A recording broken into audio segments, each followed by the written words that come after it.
হরে কৃষ্ণ বন্ধুরা, রিয়াজ ব্লগ চ্যানেলের সকল ভক্তবৃন্দকে জানাই সুস্বাগতম। আজকের ভিডিওটি শুরু করছি অন্নদা একাদশীর ব্রত মাহাত্ম্য এবং পালনের পূর্ণাঙ্গ সময়সূচি দিয়ে। ভাদ্র মাসের কৃষ্ণপক্ষের একাদশীর নাম অন্নদা একাদশী। এই তিথি সর্বপাপ বিনাশিনী। যিনি শ্রীহরির অর্চনে এই ব্রত পালন করেন তিনি সর্বপাপ মুক্ত হন। এমনকি এই ব্রতের নাম শ্রবণেই রাশি রাশি পাপ বিদূরিত হয়ে যায়।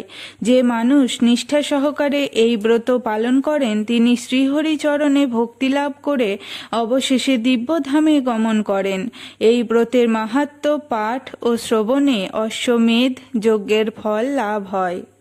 একাদশীটি পালন করা হবে 20 আগস্ট 2025 বুধবার 5:16 থেকে 9:32 মধ্যে। ভিডিওটি ভালো লাগলে সাবস্ক্রাইব করে দেবেন। রাধে রাধে।